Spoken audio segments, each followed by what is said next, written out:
জীবনের পারিপার্শ্বিক জটিলতা, ব্যস্ততা সহ আরও নানা কারণে আমাদের পড়ালেখায় বিঘ্ন ঘটে।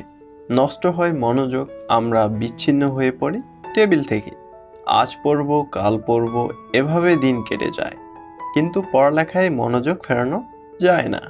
তবে এমন কিছু কৌশল আছে যা অবলম্বন করলে আজই ফিরতে পারবেন পড়ার টেবিলে। তো চলুন আর কথা না বাড়িয়ে জেনে নেওয়া যাক সেই কৌশলগুলি। শুরু করুন এখনই। ভালো লাগছে না, পড়ার টেবিলে বসতে মন চাচ্ছে না, এমনটা মনে হলেও এখনই বসুন পড়ার টেবিলে। একটু পর পড়ব, সকালটা যাক, বিকেল থেকে শুরু করব, এই ফাঁদে পা দেবেন না। এখনই শুরু করে দিন। মনে রাখবেন, সঠিক সময় কখনো আসে না, সময়কে সঠিক করে নিতে হয়। জানালার পাশে আলো বাতাসযুক্ত স্থানে পড়ার টেবিল রাখার চেষ্টা করুন। শুরুতে কি পড়বেন তার একটি তালিকা করুন। প্রয়োজনে চোখের সামনে ঝুলিয়ে রাখুন আপনার পরিকল্পনা। ভালো না লাগলেও পড়ুন। অনেকদিন পড়া থেকে বিচ্ছিন্ন থাকার পর পড়তে মোটেও ভালো লাগে না। কিছুক্ষণ পড়ার পর খুব বিরক্তিবোধ হয়। এই বিরক্তিবোধের কারণে হাল ছাড়লে চলবে না।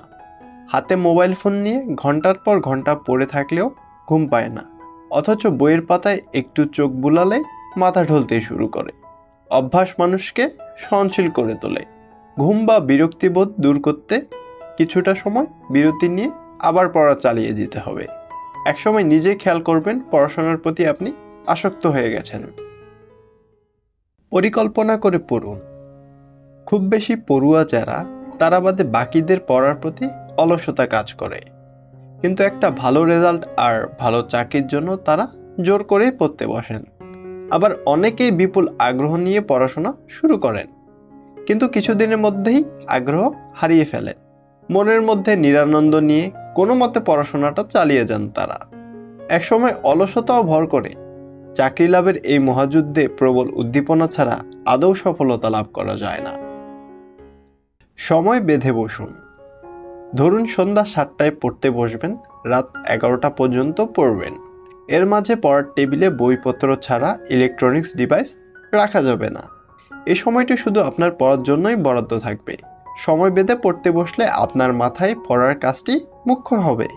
তা না হলে এর মাঝে একবার 5 মিনিটের জন্য মোবাইল ফোনটি হাতেই নিয়ে দেখুন, দেখবেন কখন যে 1 ঘন্টা চলে গেছে টেরই পাননি। পরিহার করুন নেতিবাচক ভাবনা। যে কোনো বিষয় নিয়ে অতিরিক্ত চিন্তা আপনার কার্যকরী মস্তিষ্ককে গ্রাস করতে পারে।